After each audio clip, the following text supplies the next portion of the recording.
The Mercedes S-Class, the world's best-selling full-sized luxury saloon, has always stood for the ultimate in automotive opulence. This 7th generation version is one of the most advanced motorcars the Stuttgart maker has ever built, and aims to redefine exactly what modern luxury means for this very different age. No longer is an S-Class merely about comfort, refinement and performance. This Mark 7 W223 series model also prioritises electrification, digitalisation and connectivity. There's never been a boardroom level luxury saloon quite like it.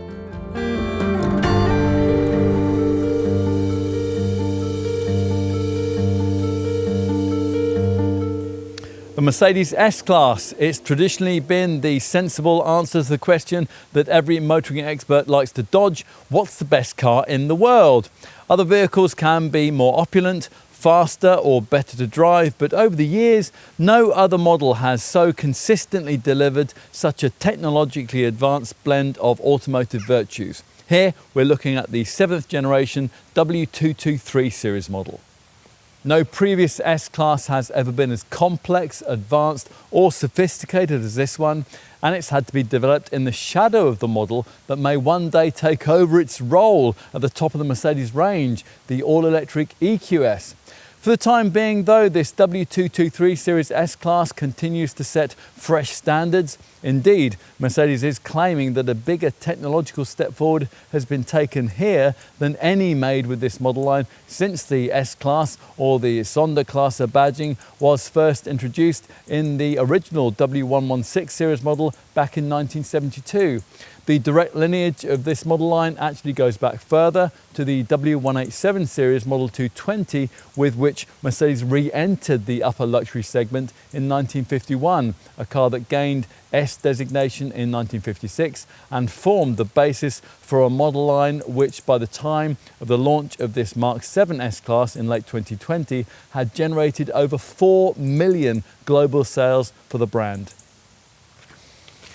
This current car has a tougher brief than any of its predecessors. At its entry point, it has to satisfy successful top-level managers, while at the other end of the lineup, the same design with greater power and opulence has to be good enough to meet the exalted expectations of the Rolls-Royce and Bentley buyers that the Stuttgart maker aims to snare with the exclusive Mercedes-Maybach brand. To achieve all this, this car will have to be groundbreaking, but then the S-Class always has been. Models like this are basically state-of-the-art test beds for the best that their brands can produce. Now, some features will, of course, forever be limited to plutocratic purses, but many others will eventually filter down into the everyday mainstream, and there are plenty of examples of that. The first generation W116 series version pioneered anti-lock brakes in 1978, while the second generation W126 series model introduced airbags in 1981. The ESP stability control system, which every modern car now has, was originally pioneered by the third generation W140 series S-Class in 1995, while active suspension, that was introduced with the fourth generation W220 series design in 1999. Hybrid engines arrived with the 5th generation W221 series model of 2005, and this current car's direct predecessor, the W222 series S-Class of 2013, that was the first of many cars to feature only energy-saving LED technology for all exterior and interior lights.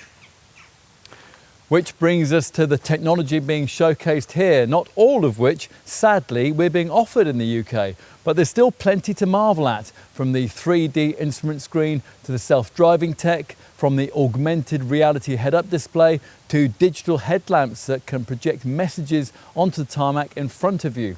All of this, Mercedes tells us, is what modern luxury now means. Are they right? Is this still the finest car in the world? And should you want one more than a rival BMW 7 Series, Audi A8, Porsche Panamera or Maserati Quattroporte? To properly find out, you're going to need the industry's most comprehensive road test film, the Car and Driving Road Test Review.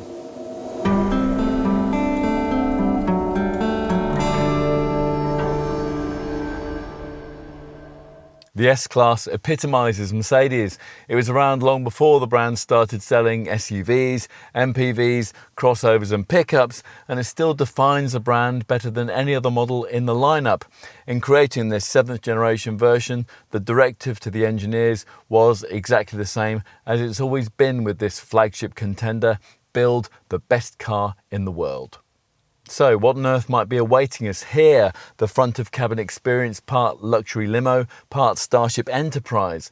A car that can drive itself? Well, yes, this 7th generation S-Class can do that, although currently it isn't allowed to, not under UK legislation at the time of this test anyway. So if you want to bring forward the inevitable start of the autonomous driving era, you'll have to content yourself instead with standing outside the thing and parking it with your phone. Here though, it's about driving and what Mercedes has done to underline this S-Class model's hard-won status for being the luxury limo which sets the journeying standard for boardroom buyers, ferrying the people who matter between their meetings, their makeovers and their mistresses. Power up! And the silence, even with the diesel up front, is striking. Will the rest of the drive experience follow suit?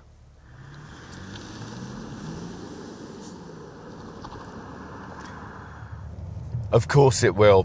Should the whim strike you, the throttle can be buried into the velour carpet and the legal maximum can be crested like a hot hatch, but that wouldn't be all that elegant, would it? Not unless you're a chauffeur who's avoiding a hijack or your boss in the back is late for his Learjet takeoff slot anyway. Now, assuming that that isn't the case, then you'll want instead to settle in and drive this car as it was intended to be driven, wafting around on the low-speed torque of the inline six-cylinder engines that you now have to have with the conventional versions of this 7th generation design. At such speeds, the experience on offer remains a particularly special one, even by the opulent standards of the boardroom segment.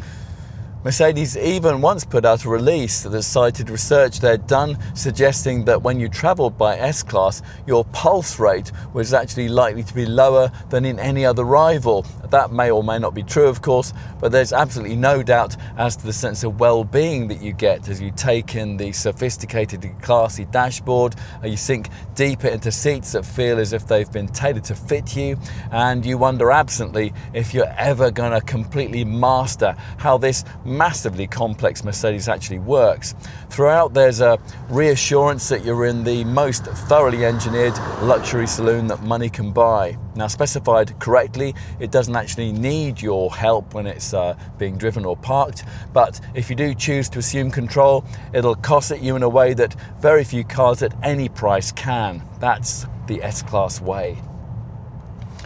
It's been over half a century since we first saw a car that was sold as the S-Class, and every generation since has introduced groundbreaking innovations. Mercedes wants to reassure you that that also features here, which is why the instrument display ahead of you twinkles in 3D and the ambient lighting flashes with the safety features.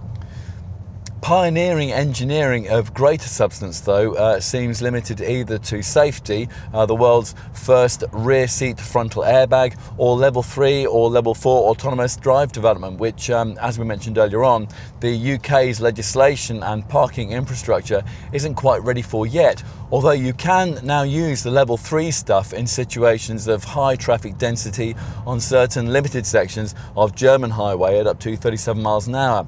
Meanwhile, rivals in the segment developing rear axle steering, suspension camera scan and active body control systems will be pleased to hear that from launch anyway. The Stuttgart brand is restricting those to the plutocratically expensive Mercedes Maybach versions of this model for our market. It also doesn't seem very limo-like that the volume version of this car perambulates around using an engine that many a middle manager would choose for his C-Class, the 3-litre inline 6-cylinder diesel, which is fitted to the S350D variant that we're trying here. This unit's 286 braked horses also seem a touch inefficient for a saloon over 2 tons in weight. And although it does respond rapidly enough to your right foot, 62 takes 6.4 seconds en route to a limited 155 miles an hour maximum, which all S-Classes share, it can't rapidly build speed without affecting cabin calm in the way that other engines in the range more easily can. There are 3 of these in the mainstream range. The first alternative is the same diesel unit uprated to 330 horsepower and S400D status, in which it gains 4MATIC 4-wheel drive and a 100 Newton meter pulling power boost to 700 Newton meters, enough to drop the 62 miles an hour sprint to 5.4 seconds.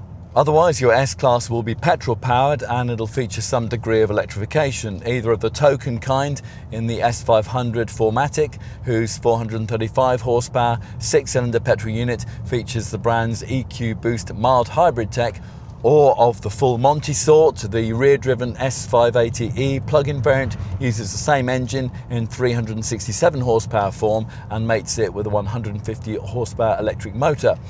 Petrol V8s, in case you're wondering, for our market anyway, they're restricted to the high-performance Mercedes-AMG S63e and S73e variants, which were not announced at the time of this test in autumn 2021, which get a 4-litre twin-turbo with plug-in tech. We're not really sure why you'd ever need one of those, because the S500 4MATIC actually has an AMG developed engine, one familiar to us from the road-burning 53 model derivatives of the E-Class, and able to propel this Mercedes to 62 in 4.9 seconds. That's almost as fast as a Porsche 911. With this, there's a huge rush of pulling power from about 1800 RPM onwards, at which point 520 Newton meters of torque is developed from the potent combination of Borg-Warner electrically driven supercharger and twin-scroll turbocharger. And if you need a particularly rapid overtake, the S500's mild hybrid EQ boost system provides a further 250 Newton meters of torque, as well as 22 horsepower of extra power for short periods. With an extra 340 kilos of weight to carry around, the S580e PHEV variant won't feel quite as rapid as that, but it does still crest 62 in 5.2 seconds, and its party piece is a 63-mile all-electric driving range, which is nearly double what, at the time of this test, you'd get from a rival plug-in BMW 7 Series and Audi A8. You can drive up to 87 miles an hour without troubling the engine too. We're surprised that Mercedes hasn't offered that PHEV option to Mercedes Maybach customers, given that many of them will be limo operators wanting private hire registration in London. And that's a city which now mandates PHEV or EV drivetrains as a minimum for that purpose. From the launch of this W223 series generation model, the company's Maybach sub-brand was limiting itself to offering either a 503 horsepower 4-litre V8 or, for the embarrassingly wealthy, a 612 horsepower 6-litre V12. Here, as we've said, we've stuck with the base S350D diesel that the majority of UK executives still doggedly seem to prefer, despite the prevailing environmental zeitgeist. As with all S-Class models, the powertrain output slips seamlessly between the ratio to the brand's usual 9G-tronic 9-speed automatic transmission, whose changes you can vary in speed according to your choice of dynamic select drive mode. There are 4 main ones: Eco, Comfort, Sport and Sport Plus. Plus, as usual, there's an individual menu which allows you to set parameters based around a response from the car's various drive, suspension, steering and ESP stability systems. Modes like these don't always make that much of a difference in modern cars, but they do here. The switch into Sport Plus dramatically improves body control to the point where you can now throw this car around on a twisting road in a way that you would really struggle to with a rival 7 Series or A8. And you can do so without completely corrupting this car's exemplary quality of ride. And it really is exemplary. It continues to set the standard that rivals like those have to try to aim at. As with all cars in this class, air springs are fitted, but that technology needs careful implementation and a super stiff structure if it's to deliver the magic carpet quality of composure which features here. With Airmatic in an S-Class, the chassis soaks up tarmac tears and potholes like a huge pillow, reducing speed humps to a distant clonk. Ride quality was always one of the things that was most likely to sell you an S-Class. It still is, with everything necessary to maintain that taken care of in the background as you drive. In comfort mode, the body is automatically lowered by 10mm at speeds above 75 miles an hour, and by a further 10mm at over 100 miles an hour, all to reduce drag and increase stability. Select Sport and the body is always 10mm lower. It's 17mm lower than standard in Sport Plus. And of course you can still raise the air sprung suspension manually at the press of a button by up to 30mm, providing you're below 37 miles an hour if you have to go up a steep slope, a ramp or an unmade road. Airmatic, of course, is a key reason why cruising speeds in this Mercedes are so serene, but not the only one. Splendid isolation from the world around is also delivered by astonishingly well-suppressed wind and road noise, much of that down to a drag coefficient which is astonishingly slippery for a car of this size, just 0.22 CD. Plus, if you are doing the driving yourself, you'll also enjoy the benefit of what is currently this market's best Level 2 autonomous driving setup, the Mercedes Active Distance Assist Distronic system. Now this works with Active Steering Assist to basically look after all the steering, throttle and braking duties for you at highway speeds. That's providing you reassure the software that you're still paying attention by keeping your clasp on this new capacitive steering wheel. Even night driving can be conducted on another level if your S-Class is fitted out with the digital light headlamps that we have here, which use 1.3 million micro mirrors and can project traffic signs and road warnings onto the tarmac in front of you. In town, maybe as you're piloting this car around using the augmented reality navigation that beams amazingly detailed graphics onto the windshield in front of you, you'll find that this Mercedes eases through urban traffic jams on a different plane to the motoring masses. Although even cabin systems that are designed to relax and ease your day might struggle to cope with the challenge of keeping you free from concern while you're manoeuvring this substantial piece of Stuttgart real estate around a tight multi-storey car park or into a crowded space. It's at that point that you might wish for the Mercedes Maybach model's rear axle steering system. And now that cuts the turning circle down to just 10.8 meters, and that's around about the same as an A-Class. Without that, you'll just have to use the 360-degree camera setup. And if that's not enough to keep the beads of perspiration at bay, then simply saying, "Hey Mercedes, I'm stressed," will activate a seat massage and the calming, energizing comfort system. Everything then seems to have been very carefully thought through and has been right from the beginning here. As each S-Class is built and reaches the end of the production line at Mercedes Sindelfingen factory, it's these days no longer driven off by a human. Instead, the car's autonomous operating features automatically drive it out of the plant and into the holding area. Change then is definitely coming, and this car really embraces it.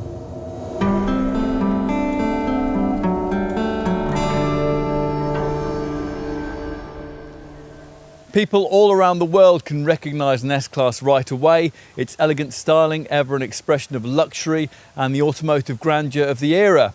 Mercedes has often described S-Class design as progressive, but in truth it hasn't always been, and it can't be to any great extent now, because what you and I would describe as a progressive look for a car of this kind is now championed by the car that has to sell alongside this one in the company's showrooms, the all-electric EQS. That leaves the S-Class targeting the more traditionalist boardroom buyers. These are people who will appreciate the classic cues provided here to a heritage which extends all the way back to this model line's roots in 1951.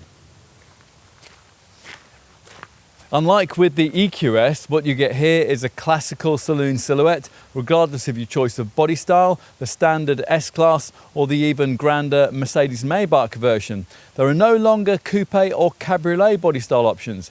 If you want the short wheelbase, 5.18 metre long saloon body shape, you'll have to limit yourself to a lower spec S-Class variant. Otherwise, you'll be getting the long wheelbase version, which is 110mm lengthier. Whatever your choice, you'll find that this car is bigger in every dimension than its W222 series predecessor. It's 34mm longer, 55mm wider and 12mm taller in this long wheelbase form. This model line's now even more exalted status is confirmed by the length of what Mercedes calls the prestige measurement. That's the distance from the front axle to the windscreen. You'll also note the long passenger cell's lengthy 3.2 metre wheelbase, the flowing C-pillar with its sculpted shoulder and overhangs which are short at the front and balanced at the rear. Character lines along the bodywork have been replaced by cleverly contoured sculpted surfaces which create special light effects. Plus there's carefully positioned use of chrome along these lower side sills, for example, which separate wheel arches which house rims of between 19 and 21 inches in size. We've got the 21 inches here. Vents in these arches play a key role in the sleek aerodynamics, channeling a mixture of hot and cold air from the engine bay and helping to improve airflow along the vehicle's flanks and underside.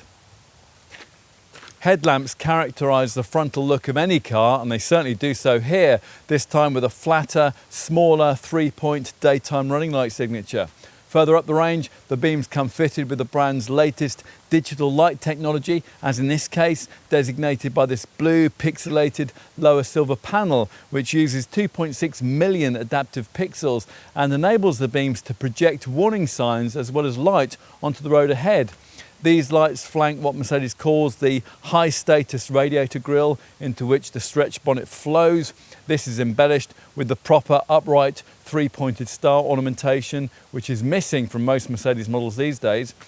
Further down lie these huge twin-finned silver-framed corner intakes. At the rear, a total width measurement now just shy of 2 metres is emphasised by this chrome strip at the upper edge of these two-section LED taillights, which widens below the brand badge. And lower down, chrome-framed twin tailpipes confirm that you've resisted the temptation to choose an EQS, or they seem to anyway. These exhaust finishes are actually just decorative.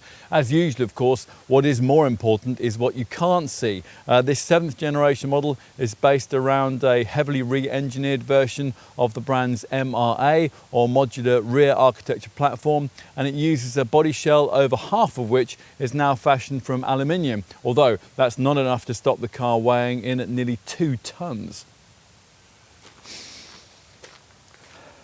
All of which leaves you wondering just what might await you inside. Now, the access point to that, as so often in avant-garde modern luxury car design these days, is via flush-fitting door handles that are motorised to spring out on your approach. As usual with this kind of feature, they look a bit coffin-like, but they are nicely branded and they feel suitably solid as you enter into what we're promised will be a completely fresh generation of cabin experience. Sure enough, everything is new here, everything's different, the design objective being the ultimate harmonisation of digital and analogue luxury. If you thought the cabin of a 7 Series, an A8 or even a Bentley Flying Spur was cutting edge, well, think again and try one of these. Here, instead of merely admiring acres of wood and leather, your eyes are inexorably drawn to the next level screen tech, the 3D digital dials and a huge 12.8-inch central OLED display that seems to float ahead of the centre stack.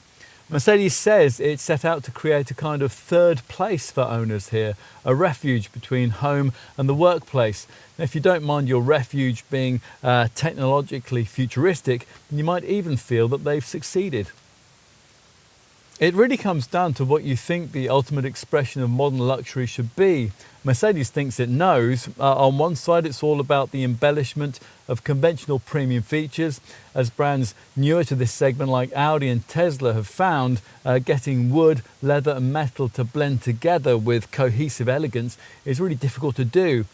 To some extent, this Mercedes still sets the standard and here has significantly improved the luxurious features that surround it. So, for example, in their more elaborate form, these superbly comfortable Napa leather upholstered seats get these little extra head poofs which hang down from the head restraints like hibernating nocturnal bats. And here at the front, they feature 19 different motors to power the active multi-contour system and 10 different massage programs fitted to each chair. Meanwhile, no fewer than 17 step motors now control the temperature and air distribution of the thermotronic climate system, and that uses solar sensors to climatically adjust itself. But modern luxury must also be anticipatory, which is why with a top variant like this one, a simple statement like "I'm feeling stressed" activates an energizing comfort feature which begins a soothing seat massage while it also calms the cabin with relaxing lights and music. At this level in the range, there's practical anticipation too, and that's courtesy of a clever MBUX interior assist setup. For example, if you reach across to the passenger side of the cabin in the dark, the car will automatically illuminate that area that you're looking at. The third thing modern luxury must apparently be is sophisticated, which brings us back to these screens. Now, two of them are separated here at the front, which is worth pointing out because the previous model didn't separate out its displays, and because the top versions of a comparable Mercedes EQS have just one giant 55.5-inch hyperscreen, a 17.7-inch middle portion of which deals with the central infotainment functions. Now, for the few who have experienced that, this S-Class's layout, a 12.3-inch display for the instruments, and this 12.8-inch OLED monitor dominating the centre of the fascia might seem a touch underwhelming. Otherwise, though, you'll certainly feel state-of-the-art at the wheel of one of these. You might even feel a touch queasy if on the move you look too long at the 3D instrument screen. This is standard above base trim, and it's a feature that even Mercedes admits can make some folk feel nauseous, which is why you can turn it off. The display delivers a sense of depth, and it avoids the need for 3D glasses by showing different images to each eye and by reading the driver's head position with a couple of cameras. The result is an extra level of visual perspective, particularly when you switch to its navigation setting and you get what appears to be some kind of relief map. Navigation is just one of the available viewing options you can choose to prioritise with this instrument screen. Using this rather fiddly little tiny touchpad on the steering wheel spoke, you can alternatively select others. There's an assistance layout which prioritises drive assistance graphics, or a service screen. Now that will show you your maintenance information. Most of the time though, you're probably going to be in one of the four themed drive screen layouts, each with distinct colours which extend to the bigger centre stack monitor once selected. In choosing between these, your options to the usual twin-dialed classic setup are red-tinged sport, the minimalist understated screen, or for the first time in a Mercedes, a pearl white themed exclusive layout which gives the cabin an even more futuristic feel. On a top variant like this one, the other drive parameter you can tailor in your sightline is the MBUX head-up display. This is the largest that we've ever seen, and it corresponds to the display of a monitor with a diagonal size of 77 inches. In its augmented reality setting, this can project so much information onto the windshield in front of you that it can become distracting, so it's fortunate that there are less cluttered, standard and minimal head-up options, plus coloured sport and eco display ones too. Relief from all of this unremitting technology certainly isn't delivered by this accompanying central OLED monitor, which has 50% more processing power than the previous generation model screen did. Just to properly use the thing entails creating a user profile, giving Mercedes enough data about you to set up a digital clone. It involves the input of biometric data, including face and fingerprint scans, plus a PIN code and a voice print recording achieved by repeating certain phrases. The screen itself is beautifully rendered with its organic light-emitting diode tech. Climate controls permanently displayed along the bottom of the monitor. That system's little icons rather disappointingly replacing the previous model's intricately fashioned fascia buttons. Still, the central climate menu makes it easy to make ventilation changes for either the front or the rear of the cabin, or to activate the air quality ionization or air freshener functions. As for the main part of this big portrait screen, well, that's fairly straightforward. The home screen offers apps, store, comfort, settings, nav, phone, radio, media and info sections. Comfort, as you'd expect, deals with all the seat and massaging features, plus ambient lighting, which can now illuminate to designate certain safety features.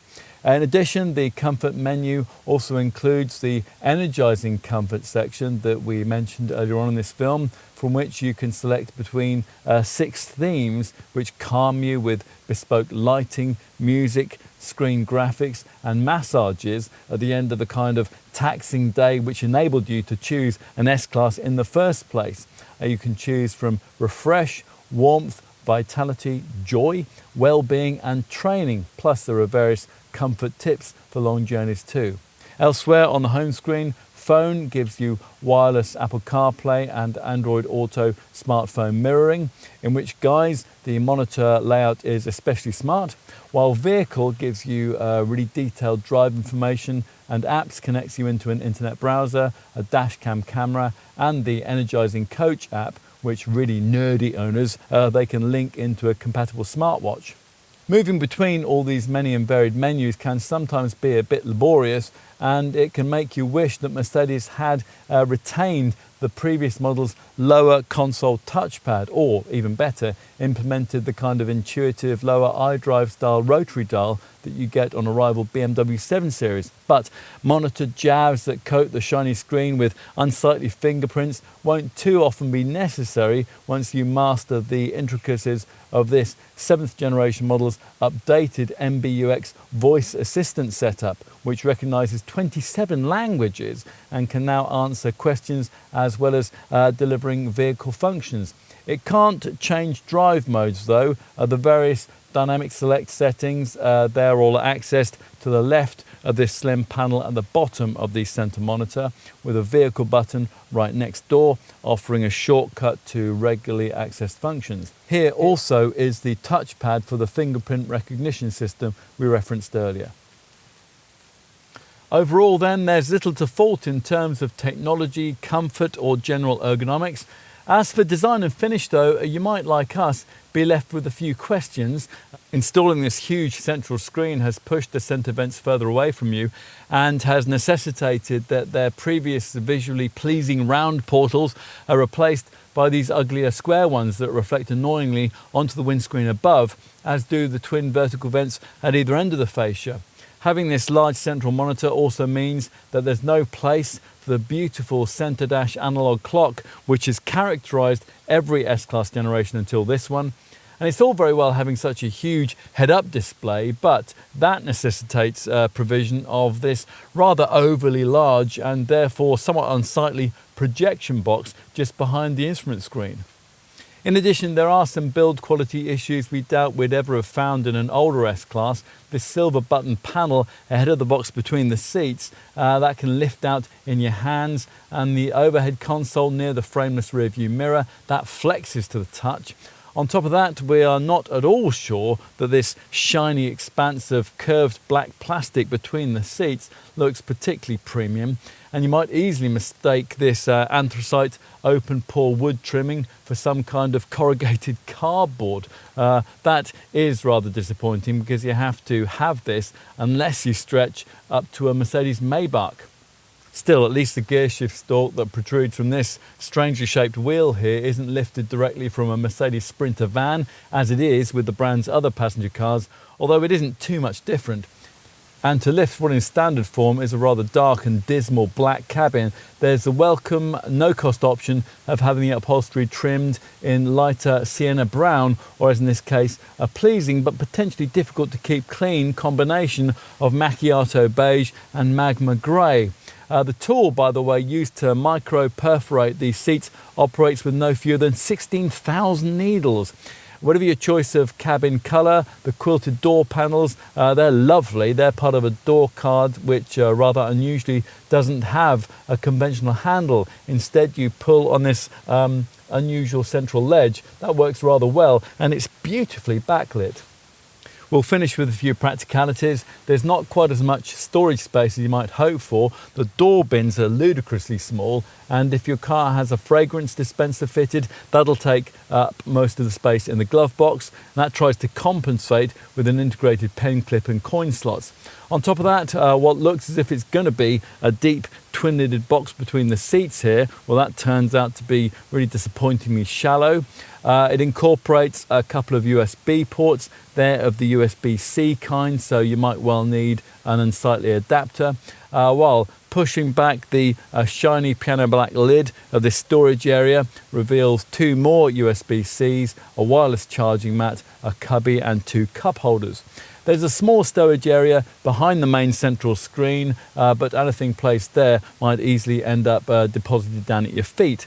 Mercedes has forgotten to include an overhead sunglasses compartment, but there are ticket clips in the illuminated sun visors, and you do get a net pocket in the front passenger footwell.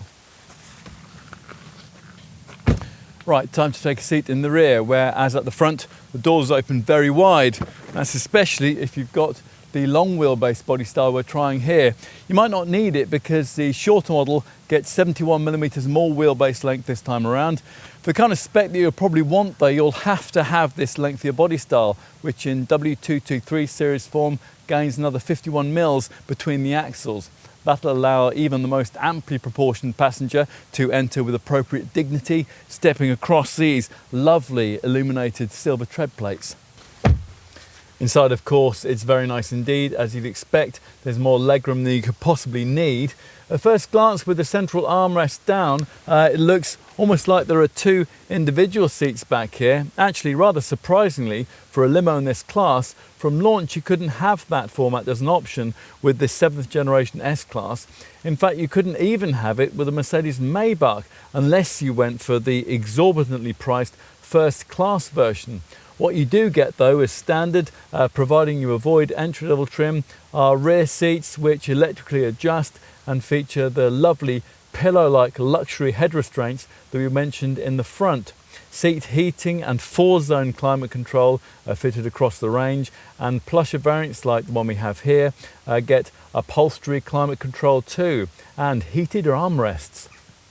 The leading edge of the armrest has a pop-out pen tray and pop-out cup holders, and raising its stitched lid reveals a cubby with twin USB-C ports. There's a reason, by the way, that this rather useless shallow tray lies just ahead. With top-level trim and with the Mercedes Maybach, this space will be occupied with a 7-inch removable MBUX tablet that you can use around and outside the car to operate all the main infotainment functions.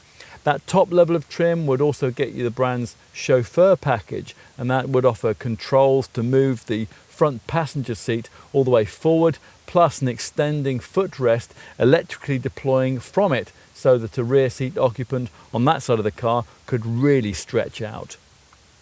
Most models get this panoramic sliding roof system which lightens up the cabin beautifully even before you activate the ceiling lights which lie between the twin roof panels. Taking a third occupant comfortably will be difficult because of the height of this central transmission tunnel, above which is a cubby flap which opens to reveal a 12-volt socket and twin USB-C ports.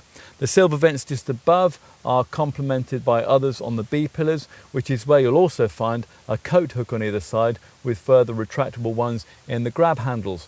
The seat back pockets are of the retractable sort too, and we love the door card design with its leather stitching, its raised switch panel, the intricate Burmester speaker grille and ambient lighting that can illuminate in two colours. Let's finish by taking a look in the boot, the lid for which is of course power operated. The space you get inside varies with the variant you choose, but across the range the cargo base is notably deep. With a diesel variant like this one you get 540 litres, that's 30 litres more than the previous generation model offered. That's 35 litres more than the Audi A8 and 25 litres more than the BMW 7 Series. Because the S500 4MATIC petrol version doesn't need to incorporate this diesel model's extra tank of AdBlue additive, capacity in that variant rises to 550 litres, but as you might fear, cargo space plummets with the S580e plug-in hybrid to just 325 litres.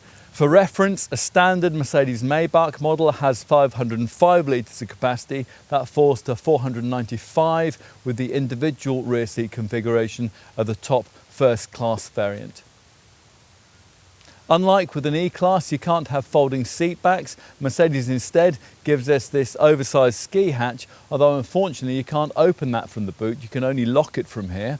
Another thing missing is the provision for any kind of spare wheel, and its lack doesn't free up any significant space beneath the boot floor either. It's neat the way that the raised floor base can be clipped into place with a fabric tie hook though. Another fabric tie hook extends down from the roof of the boot, that roof finish in rather premium-like black painted metal. The boot floor has 4 tie-down points. There's a 12-volt socket on the right, and there are deep recesses either side, so you could easily get your largest bag of golf clubs in width-wise. If it's heavy though, you'll need to be careful not to scratch this rather impractically trimmed chrome-plated boot lip while you're lumping it in. There are 2 boot area LED lights and red lamps integrated into the leading edge of the boot hatch for safety when you're unloading at night.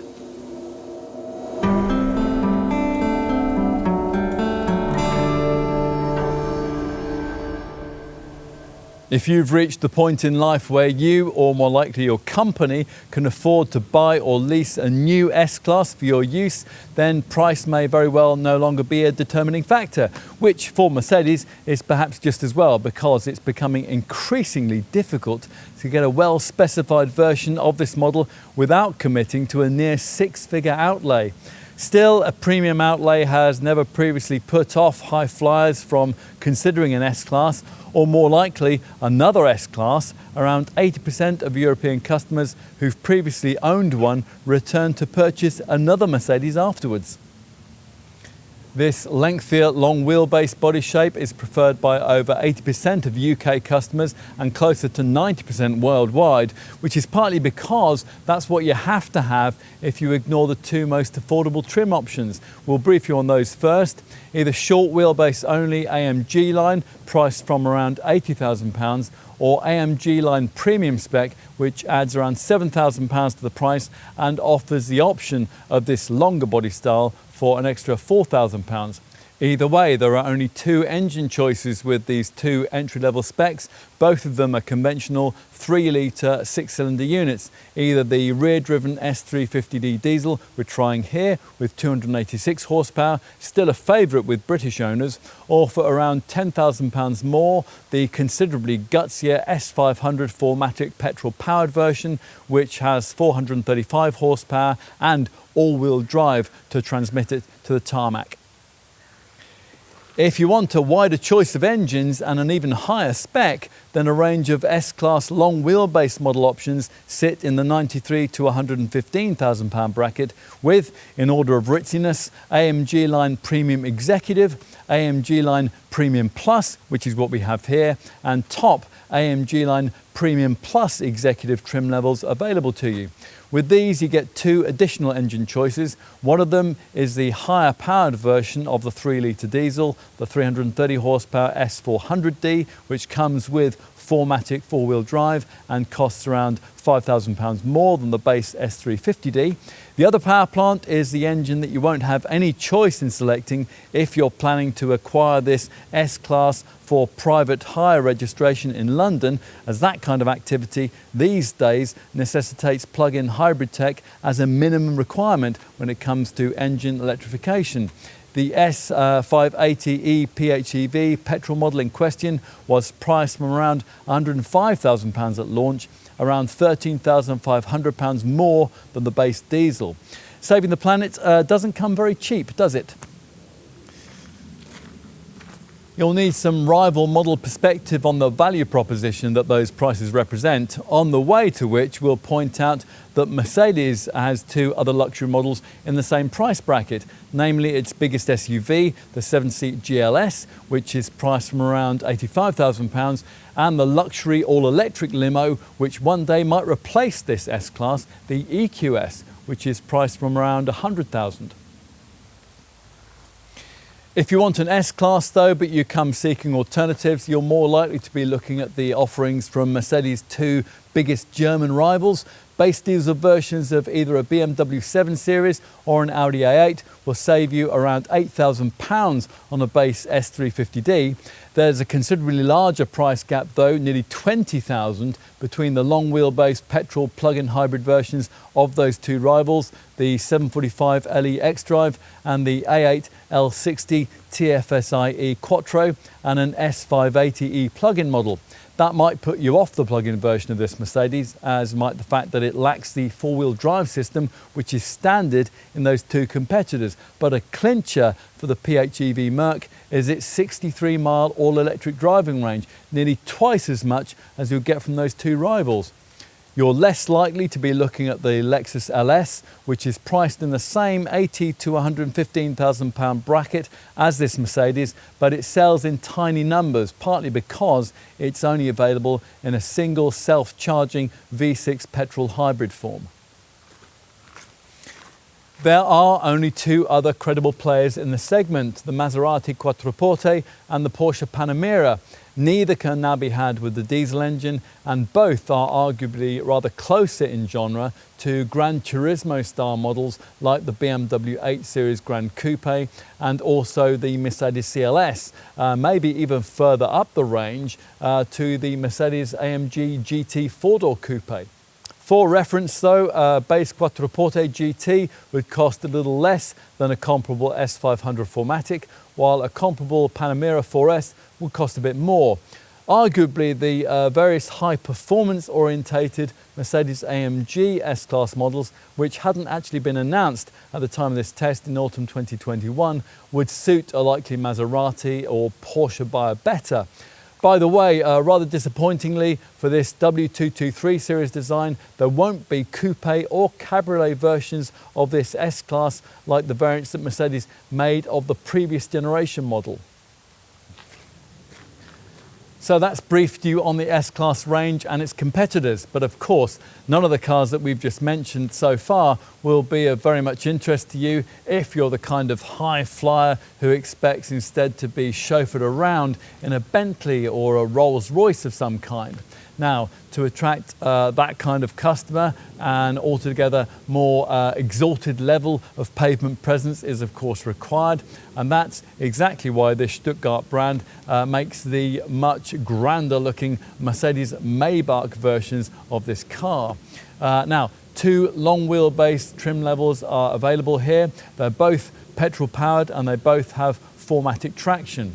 The standard S580 model costs from just over £163,000 at launch, and it comes with the company's 8-cylinder 503 horsepower engine. Just under £14,000 more would upgrade you to the top first class trim with that Mercedes Maybach S580, or if you're prepared to push your company spend to just over £201,000, then you can have the same first class variant with the Maybach model line's absolutely grandest 6-litre 12-cylinder 612 horsepower engine, one for the plutocrats only. For reference, a Bentley Flying Spur costs from around £170,000, while a Rolls-Royce Ghost, well, that costs from around £250,000. Our focus here though is on this S-Class model, and if having considered all the options you conclude that it is this Mercedes that you really want, then you're going to need to know obviously just how generous the brand has been when it comes to the standard spec. So let's take a look at that now, and let's start with base AMG line trim, which comes with 19-inch AMG 5-spoke Tantalite grey alloy wheels, Airmatic air suspension, the Mercedes LED multi-beam intelligent light system for the headlamps, power closing doors and a powered boot lid, privacy glass, keyless go, keyless entry and metallic paint. Inside, the two big screens that characterise this latest generation model are present and correct: a 12.3-inch driver display and a 12.8-inch OLED touchscreen central display. The latter incorporates augmented reality navigation and a 9-speaker DAB sound system. There is exquisite cabin trim, of course, with quilted style Napa leather upholstery that you can specify in black, sienna brown, or if you want a lighter cabin, in macchiato beige. The latter replaces the usual black headliner with a beige one. And in an S-Class, you'll be surrounded by anthracite open pore poplar wood trim, and your grip, a multifunction sports steering wheel that's trimmed in Napa leather. You'll want all the usual executive niceties, of course: power operated heated front seats with memory settings, plus wireless smartphone integration with a wireless charging mat, thermotronic 4-zone automatic climate control with rear seat controls too, ambient lighting with 10 colour schemes and 64 colours, heated rear seats and illuminated door sills. There's even a forward-facing dash cam. As you'd expect, there's the usual Mercedes dynamic select driving mode system, plus an auto-dimming rear view mirror, AMG floor mats, special Magic Vision wipers with jets on the arms, a first aid kit and a through-loading hatch for the rear seat. The petrol models get heat insulating, dark tinted, noise insulating and infrared reflecting laminated glass too. But you probably haven't got this far in life to stick with an S-Class in base trim, so just how much more kit is delivered if you spend more and you venture further up the range? Well, we would counsel you to stretch at least as far as AMG line premium spec, because you'll need to stretch to that level to get the 3D version of the driver display instrument screen, which knowledgeable friends will want to see. And from this trim level upwards, you also get the far better audio setup, the 710 watt Burmester 3D surround 15 speaker system with a sound personalization feature, so you can tailor the audio to the personal profile of yourself that you set up on the central screen. You additionally get the brand's parking package, which also gives you a 360-degree surround camera system and auto parking capability too. Bigger 20-inch AMG multi-spoke wheels and a panoramic sliding roof also come with AMG line premium trim. And with the long wheelbase body style, you'll also get climatised, electrically retracting rear seats. Mid-level AMG line premium executive trim is what you'll need to get this 7th generation S-Class model's pioneering forward-facing rear airbag technology. Rear side bags are fitted at this level too, along with a belt feeder, illuminated designer belt buckles and rear phone charging pad. Another step up in technology comes if you're able to move on further to the AMG line Premium Plus trim level we have here, which has some real innovations. This digital light headlamp system, for example, which uses 2.6 million adaptive pixels and enables the beams to project warning signs as well as light onto the road ahead. Then there's the MBUX interior assist system, which uses cameras in the overhead control panel and learning algorithms to anticipate and to recognize your wishes. So if you're looking for something in the front passenger seat in the dark, for example, it'll automatically switch the light on. And natural hand movements, they are also recognized, so that, for example, you can open the sliding roof touch-free. And there's more, a front energizing package with comfort programs which use light, music and massage to soothe you. The massage is courtesy of front active multi-contour seats with 3-stage climatization, extra headrest cushions and inflatable air chambers that adjust to support you through the bends. Plus there's heat not only for the steering wheel and for the windscreen glass, but also for the armrests and for the center console. That's along with an air balance fragrance diffuser and an MBUX augmented reality head-up display, which is so large that it looks as if the various icons it can show are having a party on the windscreen. Avoid the PHEV variant and you get the larger 21-inch Himalaya grey alloy wheels too. And finally, if you absolutely must have everything there is to have on your S-Class, then you'll need top AMG line Premium Plus executive trim, which prioritizes the rear seat experience. At this level, you get the chauffeur package, which allows the front passenger seat to be moved right forward, enabling the rear seat occupant behind to stretch out using the electric footrest, which extends from it. Really lovely. At the back with this top trim level, you get the MBUX rear tablet, which can be used inside and around the car and outside it to control all the various infotainment functions. Plus there are sun blinds for the side and rear windows, a rear phone charging mat and adaptive rear lighting, which allows you to adjust the brightness, the size, the colour and position of the light source. In addition, there's a whole new level of rear seat safety thanks to the brand's latest and currently unique forward-facing rear airbag, and that's complemented by rear side bags and belt bags.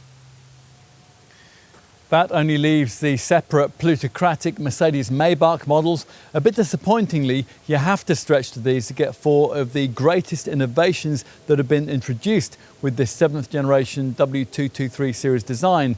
E-active body control that counteracts body lean through the bends and uses surface scan camera technology to prepare the airmatic suspension for bumps before you reach them. Rear axle steering too, that dramatically reduces the car's turning circle. Active ambient lighting, which can assist the safety and autonomous drive systems with flashing cabin colours. And the 31 speaker, 1750 watt Burmester high-end 4D surround sound system adds an extra dimension to the audio experience by introducing vibrating exciters into each seat, along with ear-level front seat speakers. All Maybach owners also get the MBUX high-end rear seat entertainment system with its twin 11.6-inch screens, one on each front seat backrest. They're linked to a TV tuner, plus electrically opening rear doors, a garage door opener, and the rear seat comfort package, which reclines the backrest and massages you. There are unique 20-inch Maybach forged wheels, the steering wheel rims finished in wood and leather, the roofs trimmed in suede-like Dynamica, and the floor mats of the Rolls-Royce-like high pile variety that you just sink your feet into. In addition, there's Maybach exclusive Napa leather upholstery with the same colour options as for the S-Class, plus one extra one, silver, grey and black. And the cabin inlays are in Designo black piano lacquer trim with flowing lines, although you can swap those out for brown burr walnut inlays or trimming in black poplar wood. True VIPs can further upgrade their Mercedes Maybach to top first class status, which gives you separate luxury individual executive rear seats separated by an extended centre console incorporating a fridge compartment and champagne flutes. Folding tables retract out of the wood-trimmed Designo front seat backrests. There's also a Napa leather roofliner, while outside the bigger 21-inch multi-spoke forged wheels fitted at this level mean that the rear axle steering system, although still impressive, can't turn quite as tightly. Whatever S-Class or Mercedes Maybach model you decide on, you'd expect it to come dripping with the latest information technology, and of course there's certainly plenty of that here. Like all the latest Mercedes designs, this one incorporates what the brand calls Car2X communication. Now this is a mobile phone supported exchange of information system which will see your S-Class sending data on driving conditions back to a central hub, which then shares it with other Mercedes drivers. And that will mean that in a way that is almost magical, your S-Class will know in advance about things like icy conditions and traffic jams. It's very clever. And of course there's an app. There's always an app, isn't there? This one's called Mercedes Me Connect, and it does all the usual vehicle monitoring things once you've registered for it, like reminding you when a service is due, plus it can automatically detect and share with you all details on your car's wear and tear items, or perhaps the fuel level, the oil level, or the tyre pressures. Plus it can remotely lock the car if you've forgotten to. In addition, the app gives you a one-touch button for fast accident and breakdown recovery, and it will automatically alert the rescue services in the event of an accident. It can even track your S-Class if it's been stolen. It can tell you if it's left a pre-agreed geographical boundary if you lend it out, and it can tell you where the vehicle is if you forget where you parked it.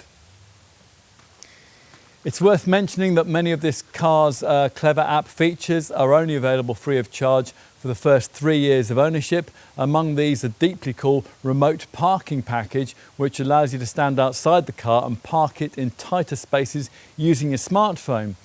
What you can't do for the time being is to use the automated valet parking feature already built into this car for AVP compatible multi-storey car parks just starting to be introduced in Germany. With these, you can drive to a drop-off point at the entrance to the car park, disembark with all your passengers and luggage, and then prompt the car from your smartphone to go to park itself.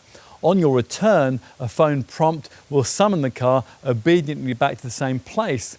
Also integrated into this car for activation in the future is the MBUX Smart Home function, via which, from the car on the move, you'll be able to use smart activated features in your home, like lights, the heating system and the house alarm. So if you've rushed out without turning off all the lights, that's no problem. You might want to activate the garage light in readiness for your arrival home, maybe heat up the hallway, or ask the car if all the house windows are closed. Less pleasantly, the system could advise you if someone's trying to break in. For right now, a less futuristic feature that works via the Mercedes Me Connect phone app is Urban Guard, which monitors this car when it's parked and alerts you remotely if it's bumped should the alarm go off, or worse, should someone be trying to tow it away. Your phone will instantly tell you how severe the parking damage is and on which part of the vehicle it occurred. Avoid base trim and your car will come with the upgraded Urban Guard Plus service. Now that will be able to locate this Mercedes if it's stolen, even if the thief has disabled the tracking function.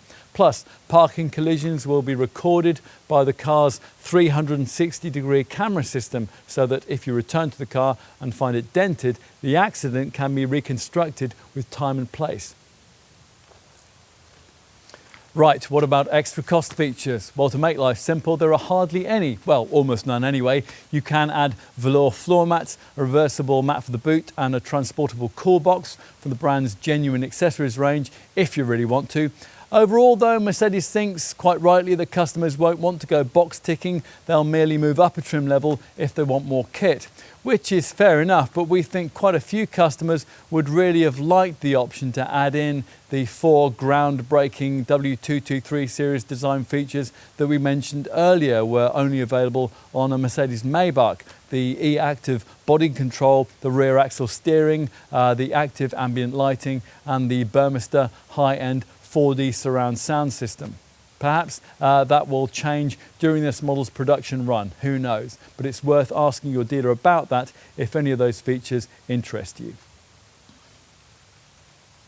We mentioned metallic paint was standard earlier. We've got Rubelite Red Metallic here. There is one extra cost paint finish an S-Class customer can pay extra for, Designo Diamond White Metallic. With a Mercedes Maybach model, when it comes to personalised paintwork, it's a slightly different story there, because you can get the rather dubious effect that's delivered by a range of 2-tone paint finishes, which at the time of this test added nearly £14,000 to the cost of the car. On a Mercedes Maybach first class model, you can also spend another £28,000 on a Maybach exclusive Napa leather design package, which trims the cabin in more unique design crystal white leather. And that's complemented by silver grey pearl trim. Right, enough with all that. On to safety, which down the years has always been a primary consideration for Mercedes with this car. It helps that the aluminium hybrid body structure here is fundamentally very strong, with a rear structure divided into 2 separate crash zones, the one housing the fuel tank kept almost deformation free in an impact by cast aluminium sections. Beyond that, there's some really groundbreaking stuff here, and every S-Class model is absolutely festooned with radars and cameras. Specifically, there are multi-mode radars at the front and rear, plus the front also gets a long-range radar and a stereo multi-purpose camera. For close range sensing, there are 12 ultrasonic sensors and 4 360-degree cameras. All of this allows this W223 Series Mark 7 S-Class model to showcase the entire contents of Mercedes' driving assistance package, a pricey extra lower down the range. You'll find the main camera features grouped into the center screen's settings menu in 3 categories. The main items lie in avoid contact, which has active brake assist autonomous braking, as you expect, although with this model, the activation speed limit has been raised from 44 to 74 miles an hour, and it now incorporates a cross-traffic function which detects pedestrians and vehicles cutting across your path when you're making a turn.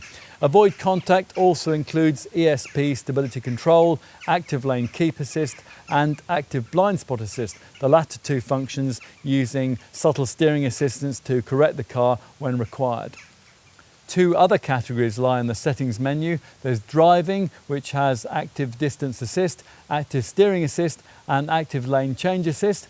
And finally, there's the assistance category, which has traffic sign assist, which not only projects signs onto the dash, but can also warn you if you're running a stoplight, and attention assist too, which monitors you for drowsiness. Plus there's traffic light view. Now that helpfully projects the changing traffic light signals onto the screen when you're stopped under a traffic light, and that would normally mean that you'd have to crane your neck up to see it. Other driving assistance package features include active emergency stop assist, which initiates emergency braking if evasion is impossible.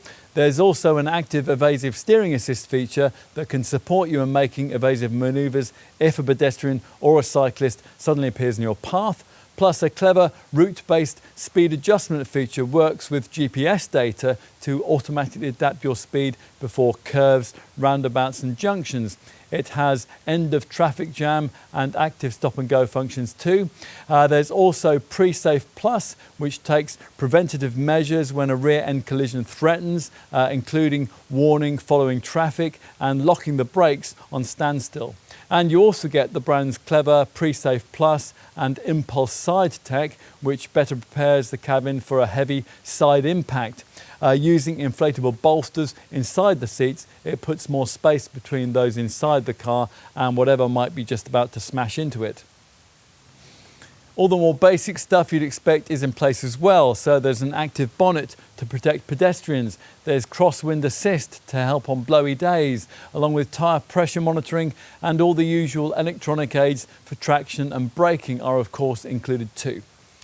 Right, onto airbags. We should definitely talk about those because Mercedes once again has taken a real development lead here, reminding us that it was the second generation W126 Series S-Class that introduced the whole concept of airbags back in 1981. Today, as you'd expect in this Mark 7 design, all the usual airbags are in place at the front and along the flanks of the interior, including large window bags that cover the side windows like a curtain. What we haven't seen before though in any car is a frontal airbag for rear seat occupants, introduced with this 7th generation S-Class as a groundbreaking innovation and standard fit, providing you avoid the first 2 trim levels and start your search in the range from mid-level AMG line Premium Executive upwards. Mercedes is keen to stress that this feature doesn't exclude the wearing of rear seat belts, although it certainly would prevent serious injury in the event, the kind of injuries that Princess Diana suffered when, without a seatbelt on, she perished in the back of an S-Class back in 1997. The frontal rear bag inflates gently but effectively, and it completely prevents a rear seat occupant from hitting the seat in front in an impact. With the same mid-trim level upwards, you also get rear side airbags, and top-spec AMG line Premium Plus Executive trim adds rear belt bags too. No other luxury limo protects its rear seat occupants anything like as effectively as this one. Finally, let's talk about autonomous driving. Now, Mercedes reckons it leads the field here, but it's difficult to know exactly which manufacturer does these days because legislation in the UK doesn't yet recognise the so-called Level 3 autonomous drive systems, which enable you to allow the car to drive itself completely independently of you for short periods while you turn your attention to other things. This 7th generation S-Class has been engineered to do that, and it can do so on certain specially designated sections of German highway, although only at speeds of up to 37 miles an hour. Frustrated a little by this, Mercedes has done its best to make sure that this car has the best Level 2 autonomous system, and you could argue that the brand's active distance assist Distronic system does fit that description.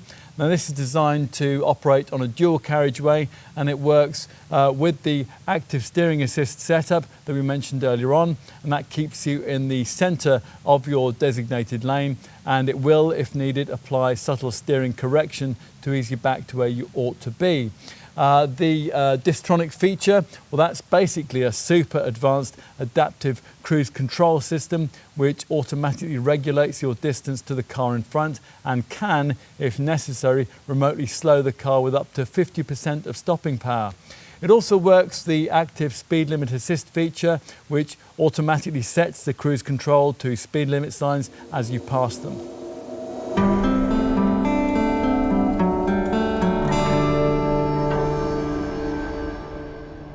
You could argue that ultimate cost of ownership efficiency might not be crucial to a typical S-Class customer these days. Those for whom it is will, after all, have chosen to opt instead for the brand's all-electric EQS model, the car that might one day take over the flagship Sonderklasse mantle at the top of the Stuttgart brand's product range. But the captains of industry who keep the German S-Class production lines rolling at Factory 56 in Sindelfingen must be ferried to important meetings in cities that are becoming increasingly stringent on vehicle emissions. So the engine range electrification program needed stepping up for this 7th generation model.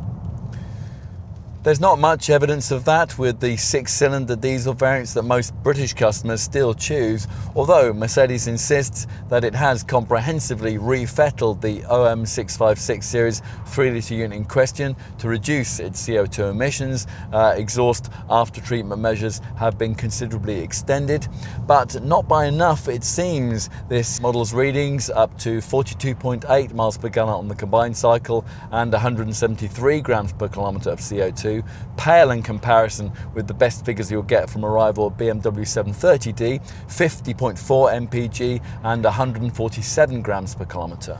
The same Mercedes engine in the gutsier S400 D4matic, weighed down with an all-wheel drive system, returns up to 38.7 miles per gallon and 192 grams per kilometre, again way off a comparable 7 Series. The 740 LD xDrive manages 46.3 miles per gallon and 172 grams per kilometre.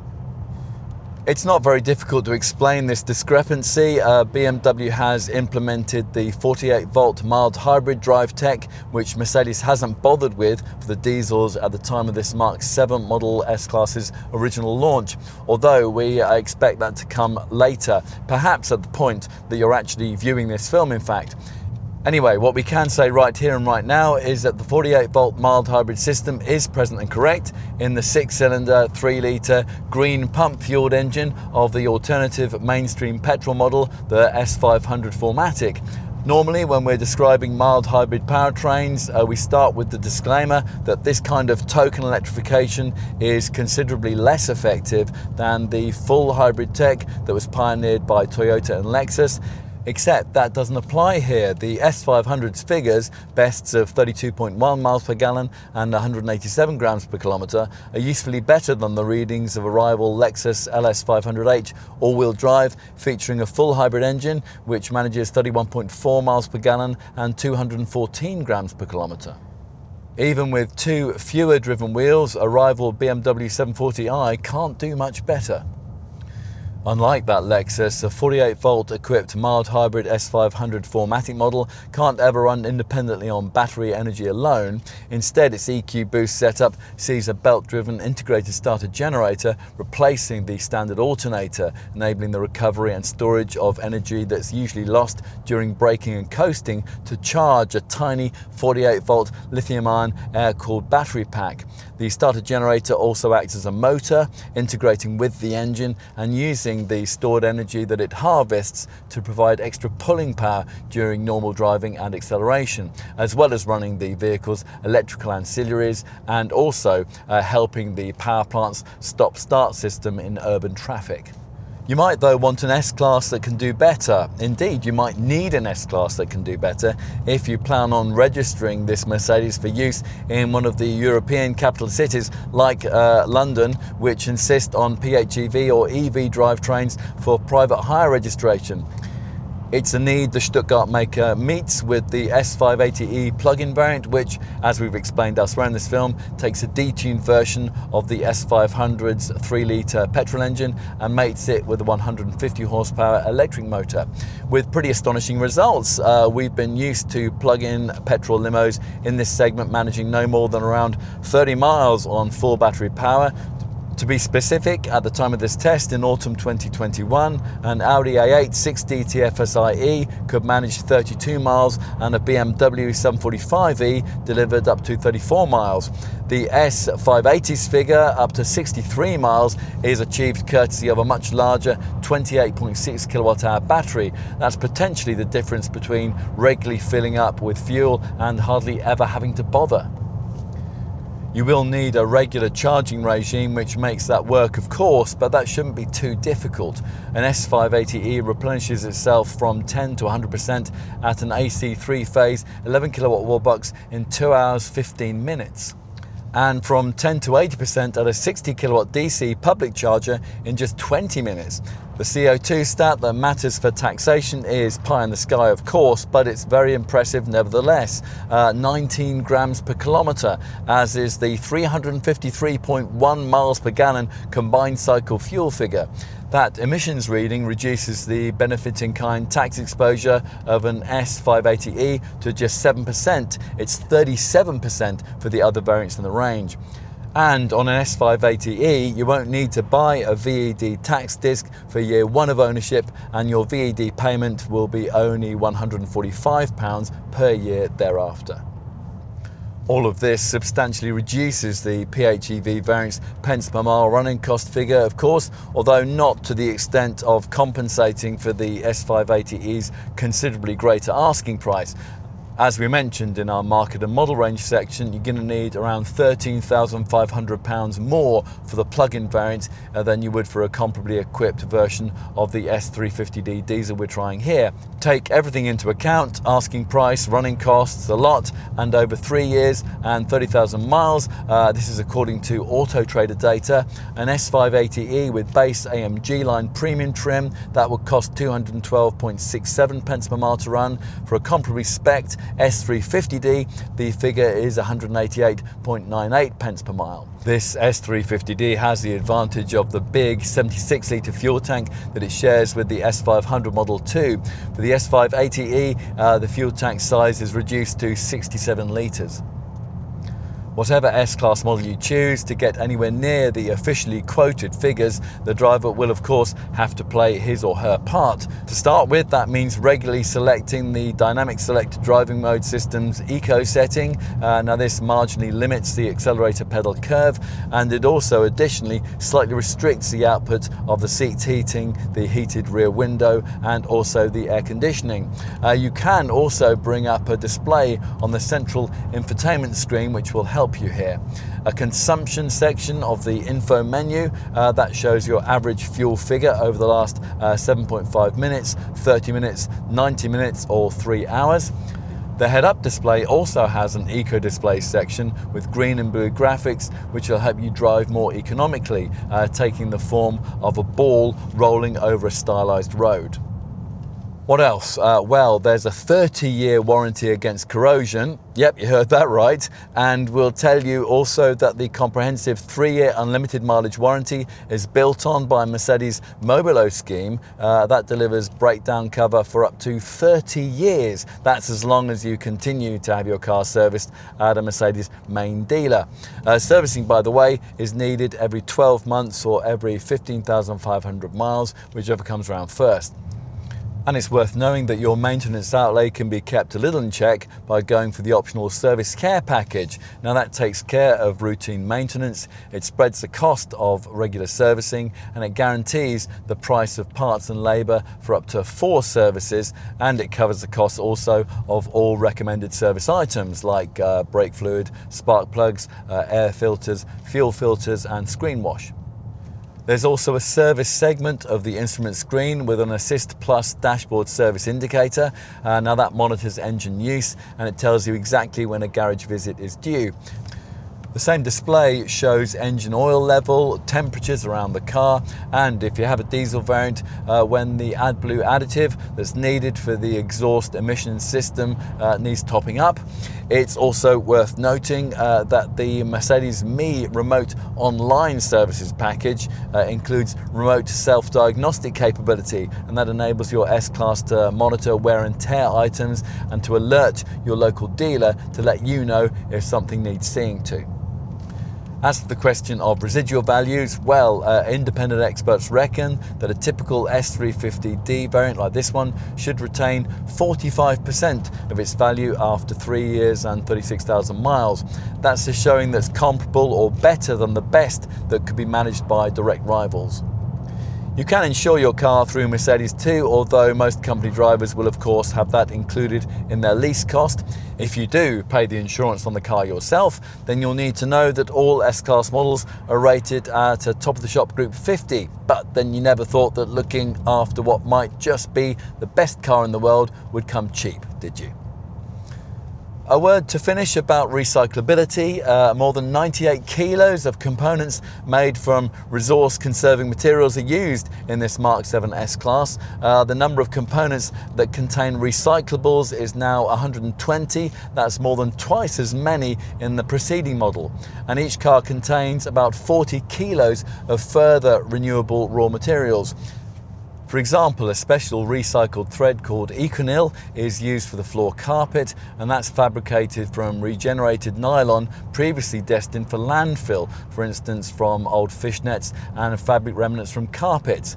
It's all good to know, and it might certainly make a top executive using this car feel better about telling his employees to turn off their screensavers at night while he's parking his Mercedes in the lot below them.